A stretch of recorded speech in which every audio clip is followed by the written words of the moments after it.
What if I told you that the most creative minds in history didn't achieve greatness by focusing on a single thing, but by connecting deeply across many fields? Leonardo da Vinci wasn't just great because of his focus, he was great because he merged deep focus with a wide curiosity. His pursuits spanned painting, anatomy, engineering, architecture, and biology. Steve Jobs wasn't only a tech visionary, he combined technology, design, and even calligraphy. Today, we call this polymathy, not a rare talent, but a learnable mindset. Neuroscience shows that this cross-domain thinking is one of the fastest ways to boost your creative intelligence. Modern education tends to train specialists, encouraging deep focus in one lane. Specialization works, but it has a hidden cost. It limits the neural network your brain uses to create new ideas. Creativity doesn't emerge from information alone. It comes from the brain's ability to make connections across domains.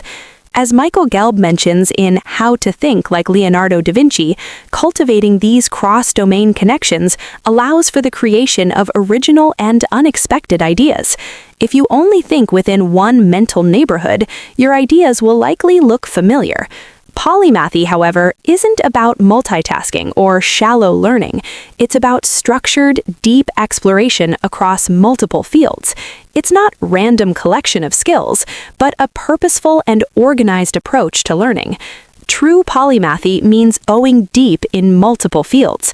This allows the brain to create links between otherwise unrelated domains. As David Epstein points out in Range, exploring diverse experiences can drastically enhance your creativity.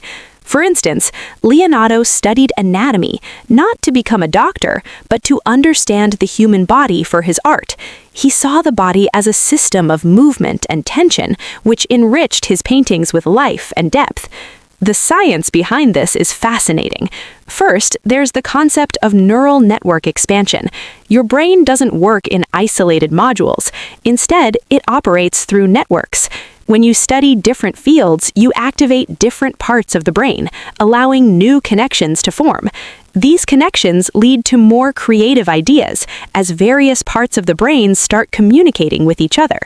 Second, polymaths excel at analogical thinking. Studies in cognitive science show that the best problem solvers often rely on analogies, not just logic. They don't just ask, "What's the solution in my field?" They ask, "Where have I seen this before?" in a completely different domain. This allows them to come up with creative, out-of-the-box solutions. Third, there's cognitive flexibility. By learning across various domains, you train your brain to shift perspectives more easily. This flexibility is essential for creativity and intelligence. Da Vinci wasn't alone in applying this method. Benjamin Franklin was a printer, inventor, diplomat, and scientist. Richard Feynman was a physicist, artist, and even a bongo player. Modern innovators like Steve Jobs and Elon Musk blend tech, design, physics, and more. The pattern is clear. Breakthroughs don't happen within a single discipline. They emerge from the intersections between fields. To adopt the Da Vinci method, follow these steps. Choose an anchor field, your main area of expertise. Add a distant field, one that's not adjacent to your main field.